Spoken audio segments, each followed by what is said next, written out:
Now, some challenges for you. Jot these down. I'm going to go through them very quickly now as we rush to a conclusion here in about 13 minutes.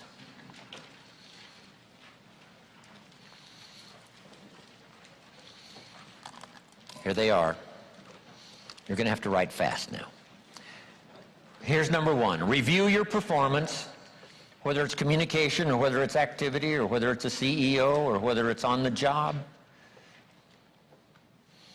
Here's what my father said, a seminar in a sentence. I wish he was here to give it, but since he's not here, in his honor, I will give his seminar in a sentence. Here it is. Always do more than you get paid for to make an investment in your future. Now, some unions would argue with us on this, but that's my papa's seminar in a sentence. Always do more than you get paid for to make an investment in your future.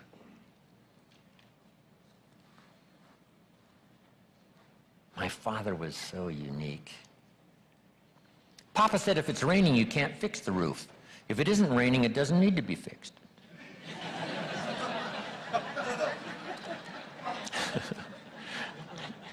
He was a grand old man. Wow, this guy. So review your performance, your language with your children. Just go over that and say, have I been too harsh and too strong, and too stubborn? Should I learn to be easier, mix more compassion with the tough stuff I have to deal with? Yes. You know, prayer will help sometimes. If nothing else, you know, dear God, help me say the right thing, not to ruin it all by poor communication. Here's the next on my list. Face your fears.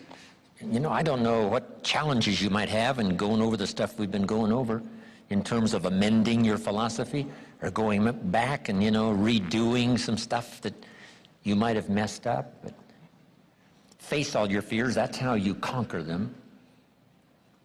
Don't dismiss them. Just face them. Say, here's what I'm afraid of. I wonder what I could do to change that. Here's the next one. Exercise your willpower to change direction.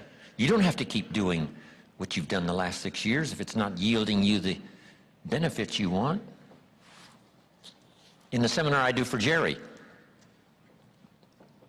my mentor helped me to review the last 6 years so I wouldn't repeat those errors the next 6. See, if you're a goose, you have no choice to do the next 6 like you did the last 6. But if you're not a goose, here's what you can do. Pick a new destination and start going that way. You say, well, I've done this for the last 2 years. I'll probably have to do it another 2. And the answer is no, not in a million years. Now, you can change one little degree at a time, or if you want to, you can revolutionize the whole thing. Who says you couldn't revolutionize the whole thing in a week's time and start a brand new direction that will most assuredly help you arrive in a brand new place a year from now, 3 years from now? No telling 5 years from now where you could arrive. Use your willpower to start the process. Just willpower to change a little or change a lot. Anybody can change. You don't have to repeat last year. Clean up the errors. Invest it now in the next year. Watch it make the difference. Here's the next one that's important. Parents have to do it. We ask our kids to do it, but we've got to do it. Admit your mistakes. Sometimes you have to admit them to others. Here's some of the best words in the English language. I'm sorry. The reason why those are good words is because it could start a whole new relationship. It could start 2 people going in a whole new direction. I'm sorry. Simple, easy, not easy, but if you get this done, the turnaround can be dramatic. The early years can be big in payoff. And here's the big one. Admit your mistakes to yourself. You don't have to babble about them to everybody in the neighborhood. But it doesn't hurt to sit down and have a conversation with yourself and say, there's no use kidding myself. Here's where I really am. I've got pennies in my pocket and I got nothing in the bank. That's what I said after the Girl Scout left my door. I had a conversation with myself. And I said, I don't want this to happen anymore. Next, refine your goals. I don't know what ambitions you've had up until now, but this weekend would be a good time to start the process. We're going to talk about our goals workshop before our session is over this weekend. Maybe that will help stimulate you to set some higher goals, reach for some higher purpose, go for something beyond what you thought you could do. By the time this weekend's over, you might double, triple, quadruple the amount of goals, purpose, all the things you think you can accomplish.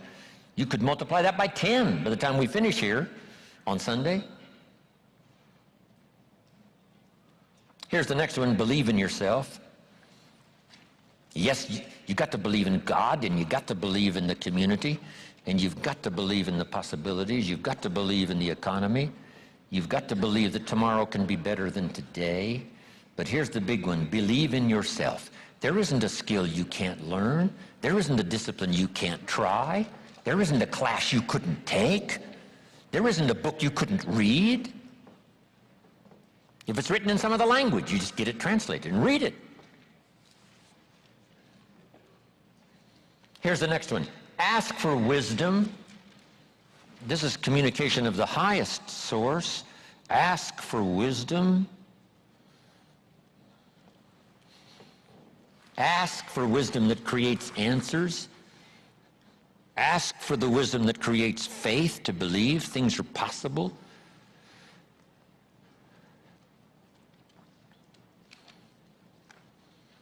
In King Solomon's day, there was the dilemma of two mothers who claimed the same baby. And the question was, whose baby is this? This mother says, it's mine. The other mother says, no, it's mine. Solomon said, bring me the baby. They brought him the baby, and he raised the sword. He said, I'm going to cut this baby in half and give one half to this mother and one half to this mother. And as he raised his sword, sobbingly, the real mother said, no, no, no, don't cut the baby in half. Give it to her, who was not the real mother. Solomon says, now I know who's the real mother. See, that is so wise. And the moment was such drama. But Solomon, the wisest of the wise, knew what to do to settle the deal. Ask for wisdom to deal with the challenges of today and tomorrow, to deal with the challenges your family brings you. Don't wish it was easier, wish you were better. Here's the next one, conserve your time.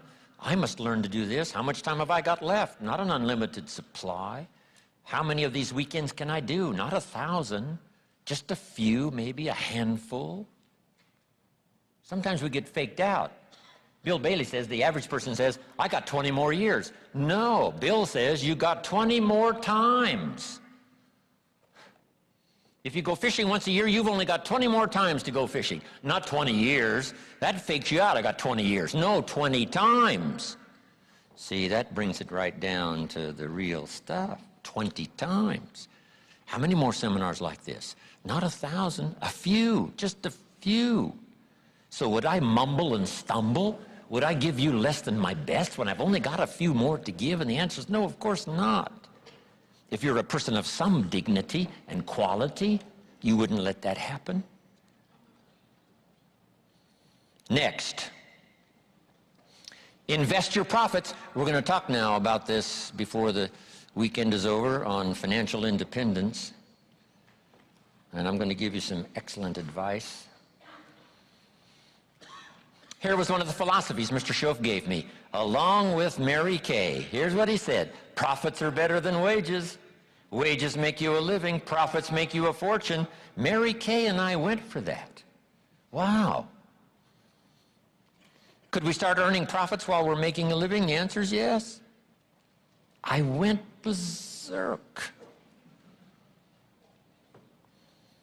Here's one now, protect your family. These are troublesome times. Not that they haven't been troublesome times for 6,000 years. At school, troublesome times. I know a wonderful mother and a wonderful father who had two boys. In school, they went two different directions, and one became a model citizen and the other one went to jail. Wow.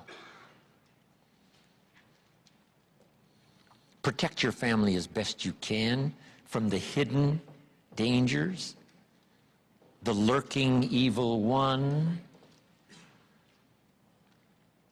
Here's the next one. Live with intensity. You might as well turn it up a notch or two after this weekend. Why not? Invest more of you in whatever you do. Be a little stronger, be a little wiser, step up your vitality, contribution. Put everything you've got into everything you do, and then ask for more vitality and more strength and more vigor, more heart, more soul. Next, find your place. This one now is so important. If you just work on a job, find the best place where you can serve well. And sure enough, they'll ask you to occupy a better place. And if you keep doing the job well, the guy says, well, if I had a better job, I'd really pour it on. But I got this lousy job, so I just goof off. See, that's the philosophy of disaster. So you've got a lousy job. Do the very best you can. That's your best way out. Is not to do less than you could, but to do the best you can.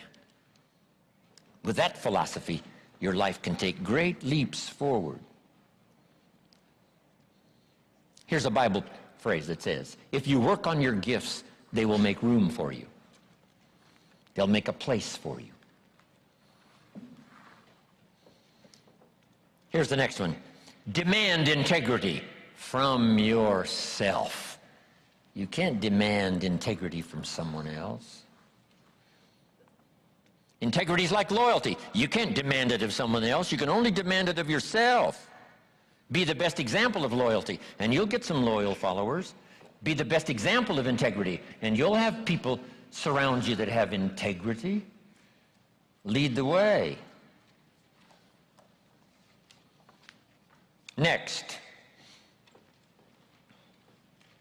welcome the disciplines.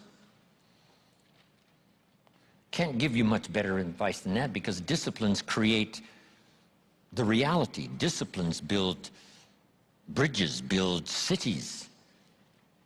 Disciplines, a well-disciplined activity creates abundance, creates uniqueness, productivity. Next, fight for what's right. It's a fight we're in. The storyteller says, and there was great war in heaven. Wow, you mean way back there? Yes. 1/3 of the angels conspired. I asked Bill Bailey, how long do you suppose it took 1/3 of these angels to get together? Did they conduct meetings? I don't know. Bailey says the storyteller doesn't say. I said, then we're supposed to use our imagination. I don't know. It does say finally the great war occurred, and the 2/3 prevailed and the 1/3 lost. One of the writers of later scripture, here's what he said, I fought a good fight. See, that's extraordinary to be able to say. I fought for my kids, and I fought for what was right, and I fought for my good health, and I fought to protect my company, and I fought for a good career that would bless my family. I fought a good fight. It's good to fight. The encroachment. Opposites are in conflict, and we're in the middle. And if you want something valuable, you got to fight for it. Then this writer also said, not only have I fought a good fight, and I'll finish with this, and I got a much longer list, but maybe I can cover these at another time. He said, I fought a good fight, and I kept the faith. See, that's the deal. Keep faith with your family. Fight like crazy and keep faith. Fight the enemy and keep faith. Fight illness and keep faith. Fight the evil and keep faith. I can't give you much better advice. So thank you very much for your attention. I appreciate it.